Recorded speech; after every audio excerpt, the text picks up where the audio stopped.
네 번째 단원에 들어왔습니다. 자, 4단원에서는 우리 도형에 관한 공부를 해볼 텐데요. 제일 먼저 이 도형에서 가장 기본이 되는 개념들, 용어들 이런 것부터 정리를 할 겁니다. 그래서 앞으로 한 두세 개 영상에서는 우리 그 용어, 개념 이런 것들을 정리할 테니까 너무 부담 갖지 않으셔도 돼요. 그냥 이런 용어가 이런 걸 나타내는구나 정도만 알고 그냥 넘어가시면 됩니다. 아셨죠? 자, 긴장 푸시고 점에 관한 얘기를 먼저 해보도록 하겠습니다. 점은요, 흔히 위치만 갖는 도형이다 이렇게 얘기를 합니다. 즉, 점은요, 길이도 없고 넓이도 없어요. 근데 우리가 점을 나타낼 때 이렇게 탕 찍는다는 거죠. 이렇게 까맣게 눈에 보입니다. 그럼 아무리 작아도 우리 눈에 보인다라는 것은 얘가 넓이를 갖는다라는 뜻인데 왜 넓이를 갖지 않는다라고 얘기를 하나요? 이렇게 질문할 수가 있어요.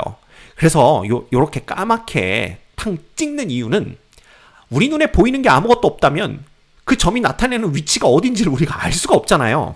그래서 사실 점이라는 것은 위치만 같지만 그 위치를 우리 눈으로 확인시켜줘야 되기 때문에 넓이가 있는 요렇게 까맣게 탕 찍는 걸 이용해서 그 위치를 나타낼 뿐입니다.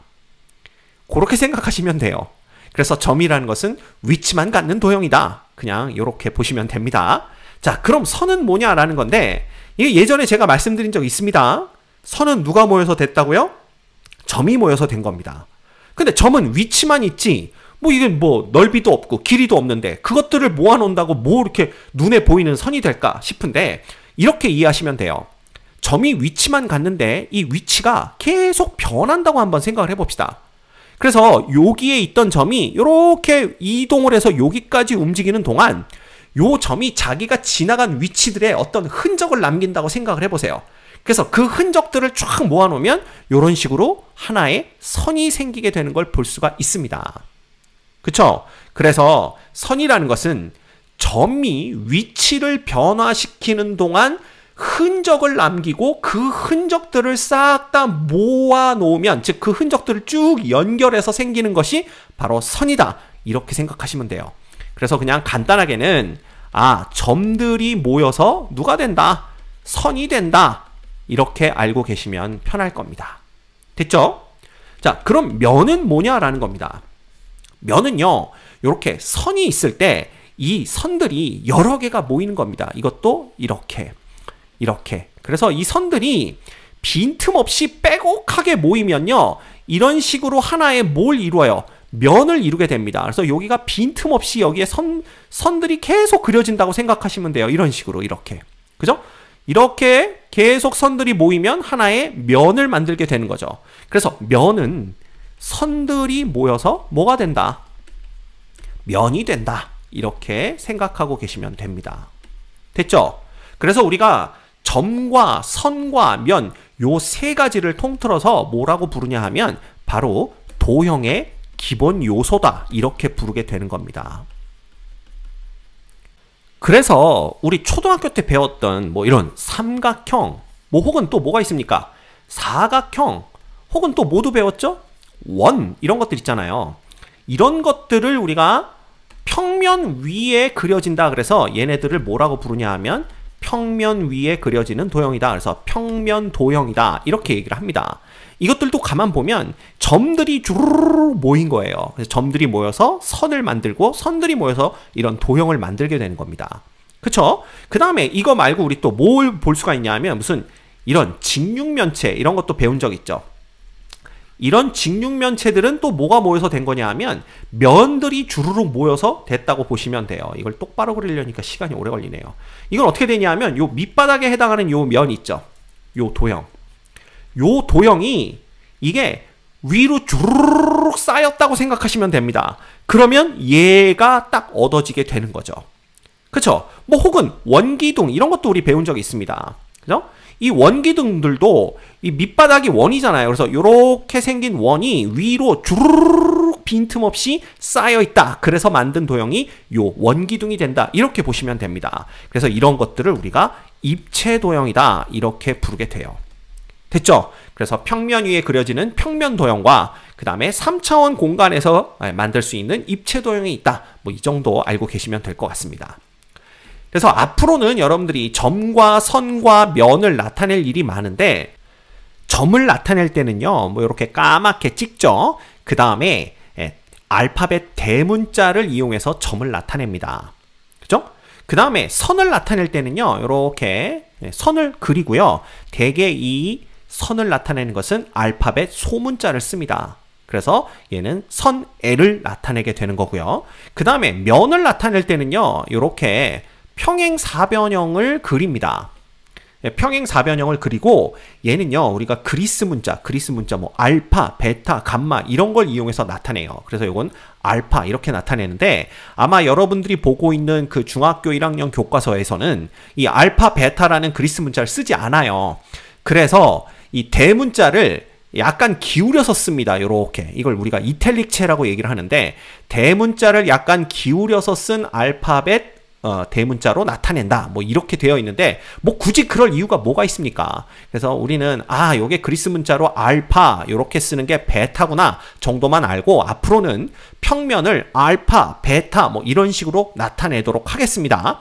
그게 더 이제 우리 알아보기가 쉬우니까 헷갈리지 않으니까 그렇게 표현을 하도록 할게요. 됐죠? 그래서 기억하세요. 점은 알파벳 대문자로, 선은 알파벳 소문자로, 면은 대개 이렇게 평행사변형으로 표현을 하고요. 그 다음에 그리스 문자인 알파, 베타, 뭐 감마 이런 것들을 사용해서 나타낸다. 이렇게 보시면 됩니다. 됐죠? 자, 그 다음에 우리가 알아야 되는 개념이 뭐냐 하면 바로 교점이라는 개념이에요. 교점은 뭐냐 하면요, 선과 선 또는 선과 면이 만나서 생기는 점을 얘기합니다. 그래서 예를 들면 이렇게 직선 두 개가 만나면 요 만나는 여기 딱 위치가 있겠죠. 만나는 위치. 그게 이제 점입니다. 그래서 이런 거는 두 직선의 교점이라고 얘기를 하고요. 예를 들어 곡선이 이렇게 그려지고 이렇게 그려질 수도 있어요. 그래서 곡선과 곡선도 만나는 위치가 있는데 요것도 두 곡선의 교점. 뭐 혹은 직선과 곡선이 만날 수도 있습니다. 그래서 요렇게 선들이 두 개가 만나서 선과 선이 만나는 생기는 위치, 그걸 우리가 교점이라고 부른다. 이렇게 보시면 돼요. 혹은 선과 선뿐만 아니라 여기에 면이 하나가 있습니다. 이렇게. 그죠? 그 다음에 여기에 선이 이렇게 지나가면 이 선이 지나가면서 면을 뚫고 지나가겠죠? 그래서 요 면과 만나는 요 점이 있어요. 그래서 여기는 점선으로다 이렇게 되겠죠. 그죠? 요 점도 우리가 뭐라고 부르냐 하면 교점이다. 이렇게 부르게 되는 겁니다. 됐지? 어렵지 않습니다. 자, 그러면 교선은 뭐냐라는 건데 얘는요, 면과 면이 만나서 생기는 선입니다. 그래서 뭐 이렇게 우리가 면 하나가 있는데 여기에 면 하나가 또 지나가는 겁니다. 그러면 이런 식으로 면 하나를 그릴 수가 있겠죠?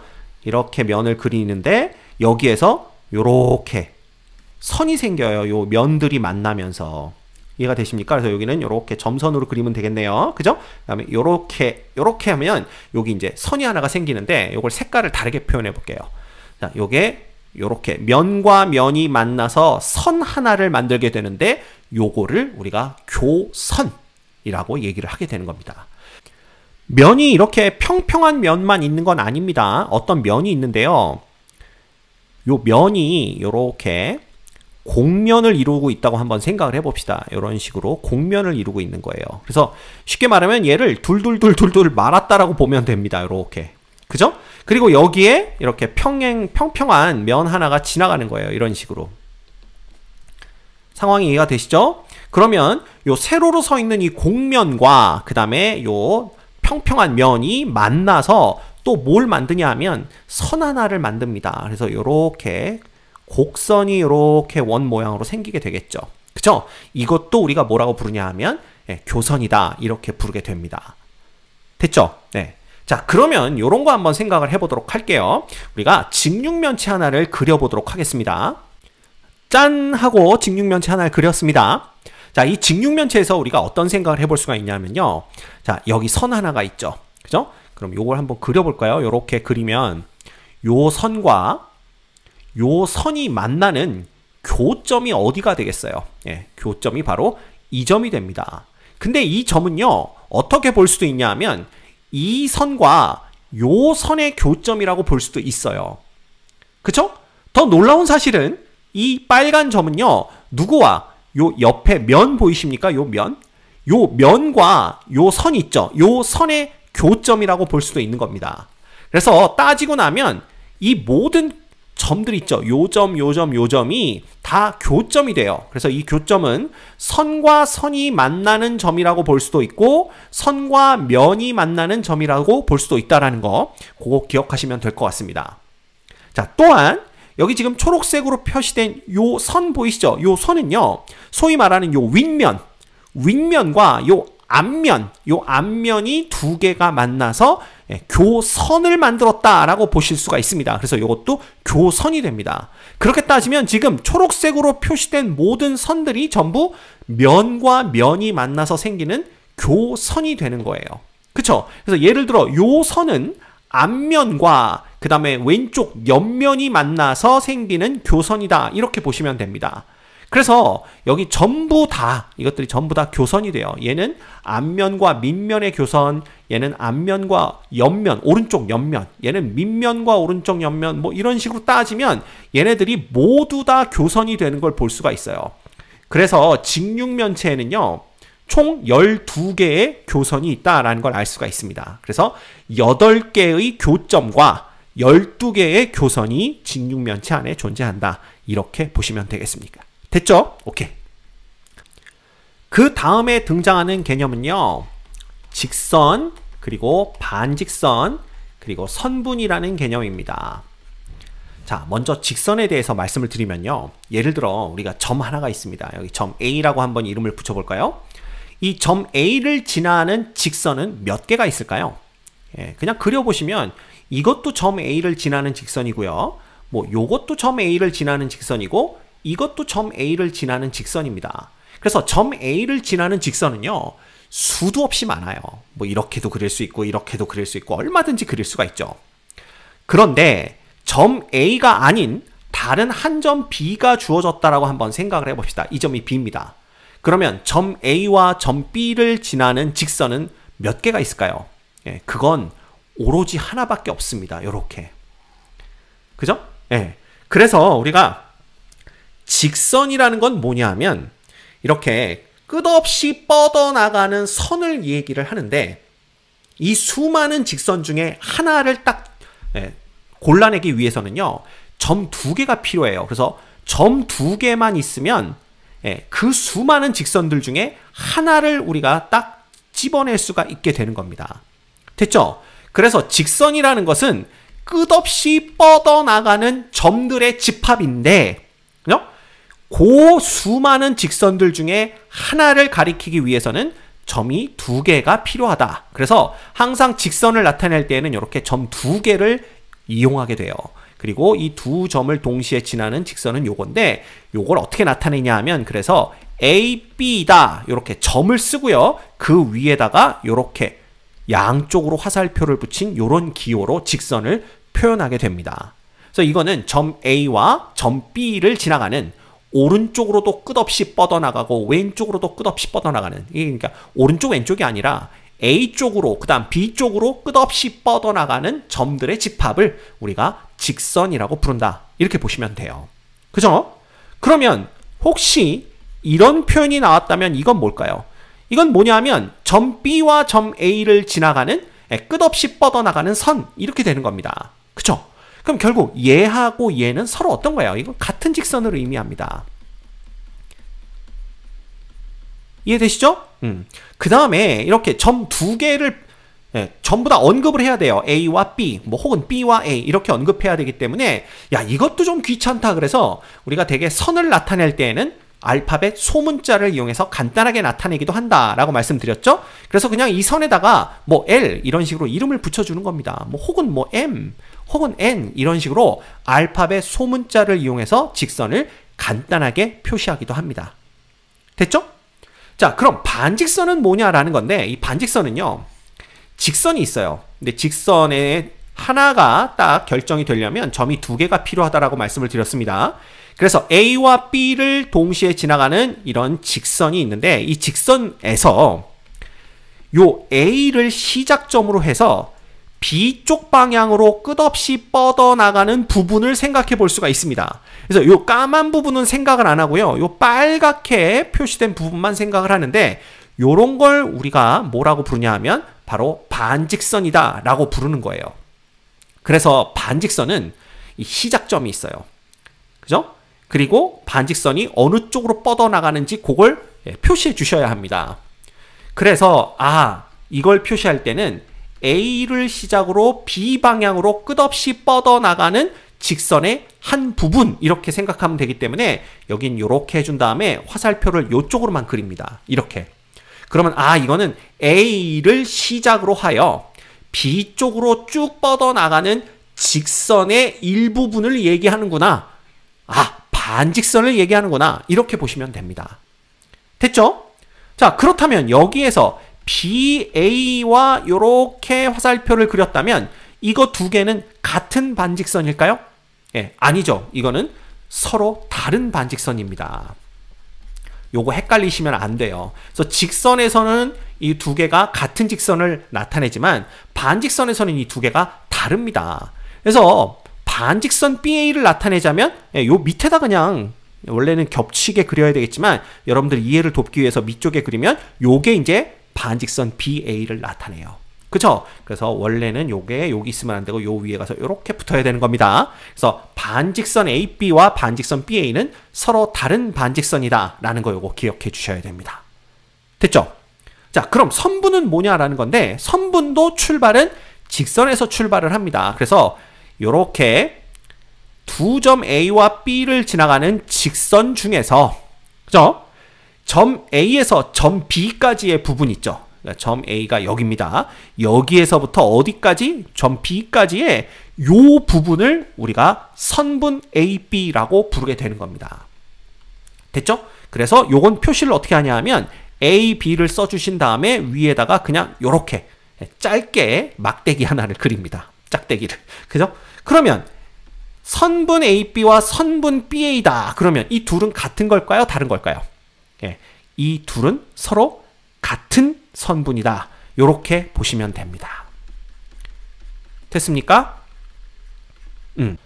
그 다음에 생각해 볼 수 있는 게 뭐냐면 바로 두 점 사이의 거리입니다.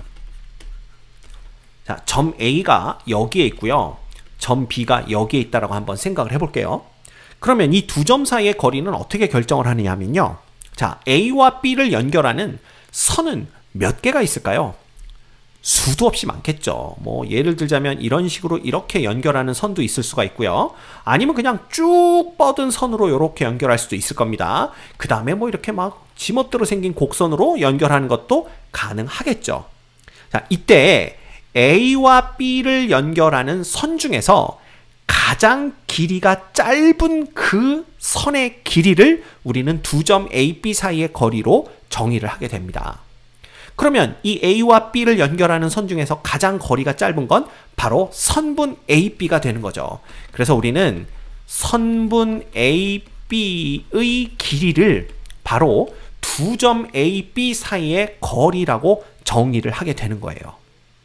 됐습니까? 그러면 이거 보세요. AB 위에 짝대기를 이렇게 그리면 얘가 바로 선분 AB를 나타낸다고 했는데 여기에 등호를 붙이고요. 예를 들어 6cm다 이렇게 썼다라면 이건 뭘 뜻하냐 하면 선분 AB의 길이가 뭐구나 6cm구나 이걸 의미한다라고 생각을 하시면 돼요. 됐습니까? 그런데 예를 들어 여기 뭐 요렇게 또 요렇게 선분이 하나가 있다고 칩시다. 이런 식으로. 근데 AC의 길이와 AB의 길이가 모두 다 요렇게 써볼까요? 이것도 6cm였다 라고 한다면 이걸 또 이제 어떻게 표현하기도 하냐 하면 이렇게 표현하기도 합니다. AB는 AC다 이렇게 표현하기도 해요. 그래서 이거는 선분 AB와 선분 AC가 똑같은 선분이다 라는 뜻이 아니라 AB의 길이와 AC의 길이가 서로 똑같은 거구나 이렇게 보시면 됩니다. 됐습니까? 오케이, 넘어갑니다. 자, 그러면 우리는 뭐 중점이란 개념을 또 공부할 수가 있어요. 이 중점이란 개념은 이겁니다. 선분 AB가 있어요. 여기에 선분 A와 B가 있는데 이 선분 AB 위에 점 M이 있습니다. 근데 이 점 M은 어떤 특징을 갖고 있냐 하면 바로 AM 짝대기면 선분 AM을 얘기하죠. 그 다음에 선분 MB 요것도 선분 MB를 얘기합니다. 그리고 이거를 등호로 이렇게 써주면 AM과 MB가 똑같은 선분이다 라는 뜻이 아니라 이 AM과 MB의 길이가 서로 같다라는 걸 뜻하게 돼요. 따라서 AM까지의 길이와 두 점 사이의 거리죠. 그 다음 두 점 M과 B 사이의 거리가 서로 같은 것 조건을 만족하는 요 선분 AB의 점 M을 우리가 선분 AB의 중점이다 이렇게 부르게 되는 거예요. 이건 그냥 가운데 중자입니다. 즉 AB의 정중앙점, 가운데점이다 이렇게 생각하시면 돼요. 됐죠? 그래서 이걸 이렇게 쓸 수가 있습니다. AM이라는 것은 2분의 1의 선분 AB의 길이다. 이것도 무슨 뜻이에요? 선분 AM의 길이는 선분 AB의 길이의 반과 같다. 이런 뜻입니다. 뭐 다시 쓰면 이렇게 써도 무방합니다. 선분 BM의 길이는 2분의 1의 선분 AB의 길이와 똑같다. 이렇게 써도 무방하다라는 걸 알 수가 있죠. 됐죠? 오케이. 자, 이번 시간에 여러분들에게 가장 기본이 되는 도형의 뭐 개념들, 용어들 이런 것들을 배워봤습니다. 그죠? 뭐 크게 이해하기 어려운 부분은 없는 것 같아요. 그래서 이런 걸 이렇게 우리가 얘기하는구나. 이런 건 이런 개념이구나. 라는 정도만 알고 넘어가시면 될 것 같습니다.